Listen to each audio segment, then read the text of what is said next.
அனைவருக்கும் வணக்கம். இது உங்கள் எண்ணகம் சேனல். நான் உங்கள் எட்வின். ஒரு பெரிய மந்திரவாதி, எதையும் மந்திரத்தாலையும் தந்திரத்தாலையும் செய்யக்கூடிய ஒருவர். அவர் என்ன பண்ணுறாரு அப்படின்னா, ஒரு நாட்டோட இளவரசரை அழிக்கணும் அப்படின்னு நினைக்கிறாரு. அதுக்காக அவர் என்ன பண்ணுறாரு, தன்னோட இந்த பொருட்களால் அந்த மந்திர பொருட்களை அவரோட சாப்பாட்டில் கலந்து எப்படியாவது கொடுத்து அவரை அழிச்சிடணும் அப்படின்னு சொல்லி நினைக்கிறாரு. அதுக்கு பின்னாடி இருக்கிற காரணங்கள் நிறைய, அதை விட்டுருவோம். அப்போது ராஜாவை அழிக்கிறதுக்காக அவரோட சாப்பாட்டில் அங்கே இருக்கிற சமையல்காரரோட உதவியோடு என்ன பண்ணுறாங்க அப்படின்னா, அதில் ஏதோ அந்த மாயமந்திர பொருட்கள்லாம் கலந்து கொடுத்துட்றாங்க. அப்போ என்ன பண்ணுறாரு, ராஜா சாப்பிட்றதுக்கு பதிலாக வருங்காலத்தில் ராணியாக போகிறவங்க சாப்பிட்டுட்டாங்க. அப்போ அவங்க சாப்பிட்டுட்டு கொஞ்ச நேரத்துலேயே பார்த்தீங்க அப்படின்னா அவங்களுக்கு 2 கை 2 கால் இது எதுவுமே விலங்கல, அதாவது ஒர்க் ஆகலை, படுத்த படுக்கையாக மாறி விடுறாங்க. சரியா? அப்போ என்ன பண்ணுறாங்க அப்படின்னா, தொலை தூரத்துலேருந்து ஒரு ஆள் வரார். அவர் இது சம்மந்தப்பட்டவர் இல்லை. அவர் இந்த நாட்டுக்கு வரணும், நீங்கள் வளமையாக இருக்குது இந்த நாடு, அங்கே போய் ஏதாவது ஒரு வேலை செஞ்சால் தான் தன்னோட குடும்பத்தோட தரத்தை உயர்த்திக்கலாம், ஏதோ 5-10 நமக்கு எக்ஸ்ட்ரா கிடைக்கும் அப்படின்னு சொல்லிட்டு வேலை தேடி வர்றாரு. அப்போது வேலை தேடி வரவர் என்ன பண்ணுறாரு அப்படின்னா, நிறைய இடத்த கடந்து வரணும். இந்த டோரா புஜ்ஜியில் சொல்லுவாங்கள்ல, கடல், மலை, ஏரி, குளம் அப்படின்னு சொல்லி அந்த மாதிரி நிறைய பிளேஸ் அவர் கடந்து தான் இந்த நாட்டுக்கு வரணும்.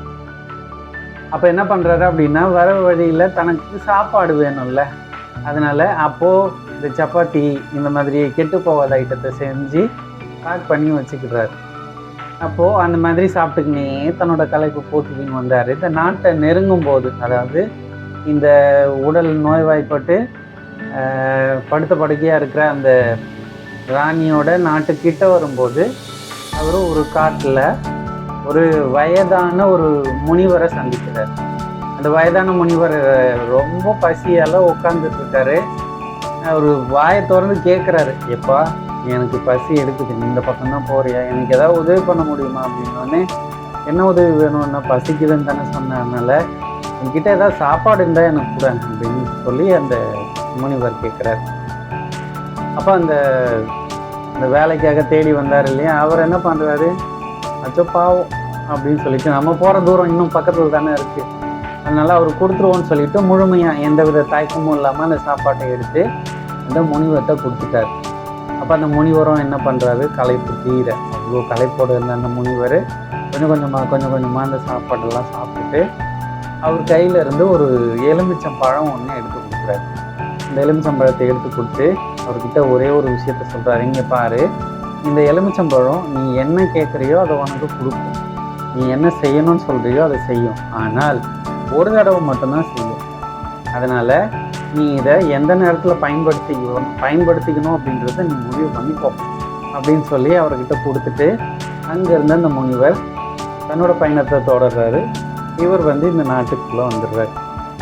இப்போ வேலை தேடி ஒரு 2 மணி நேரத்தில் கேட்குறாரு, இந்த மாதிரி எனக்கு ஒரு வேலை வேணும், இந்த நாட்டிலேருந்து வரேன், எங்கள் ஊரில் பஞ்சம் பசி, எங்களால் ஒன்றும் பண்ண முடியல, என்னோடய குடும்பத்தை பார்த்துக்கணும், நான் நிறைய சம்பாதிக்கணும், என் குடும்பத்துக்கு நிறைய நல்லது பண்ணணும், அதுக்காக தான் இங்கே வந்திருக்கேன் அப்படின்னு உடனே ஒரு இடத்துல வேலையும் கொடுக்குறாங்க.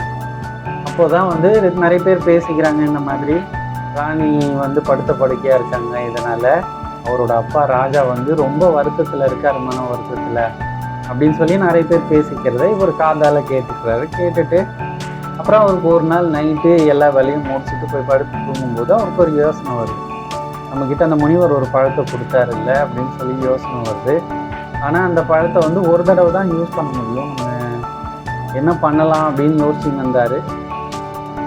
அப்போது சரின்னு சொல்லிவிட்டு அடுத்த நாள் காலையில் கொஞ்சம் முன்னாடி வேலைக்கு போகிறதுக்கு முன்னாடி ராஜாவை பார்க்கணும் அப்படின்னு சொல்லிட்டு இந்த ராஜாவோட மாளிகைக்கு போகிறாரு. அந்த ராஜாவும் வாங்க என்ன வேணும் அப்படின்ற அந்த வரவேற்பெல்லாம் கொடுக்குறாரு. முக வாட்டத்தோடு இருந்தாலும் மனசு கஷ்டத்தோடு இருந்தாலும் ஆனால் அவர் சந்தோஷமாக வரவேற்கிறார்.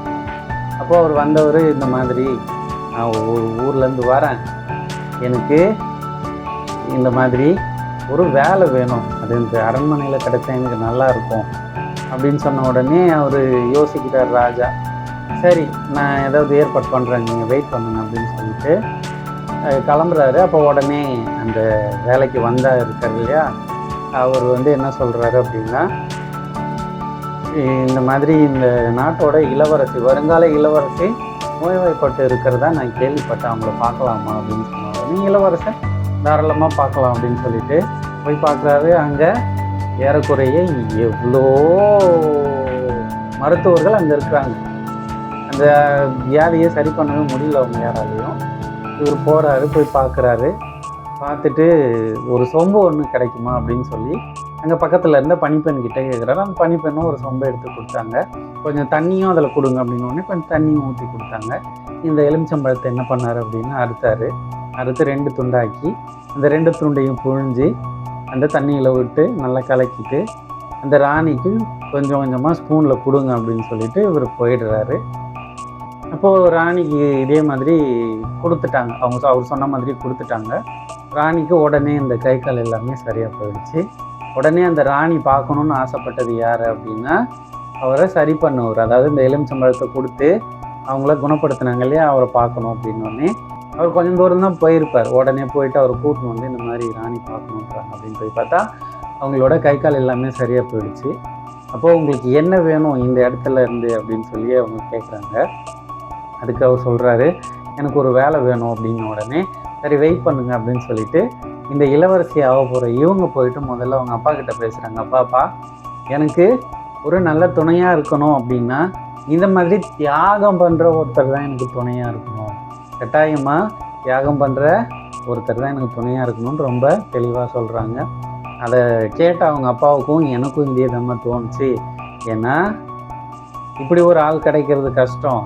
ஏன்னா தனக்கு கிடைக்கிற ஒன்றை தனக்காக பயன்படுத்திக்கணும் அப்படின்னு நினைக்காம மற்றவங்களுக்கு பயன்படுத்தணும் அப்படின்னு நினைக்கிற இவரை கண்டிப்பாக அவனை நல்லா பார்த்துப்பார், இந்த இடத்தையும் நல்லபடியாக பார்த்துப்பார் அப்படின்றதில் எனக்கு நம்பிக்கை நிறையுமா அப்படின்னு சொல்லிட்டு 2 பேரும் ஒன்றா வராங்க.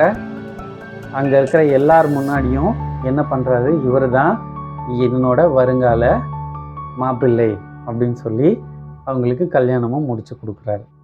இதுலேருந்து என்ன தெரியுது அப்படின்னா, நம்ம ஒருவேளை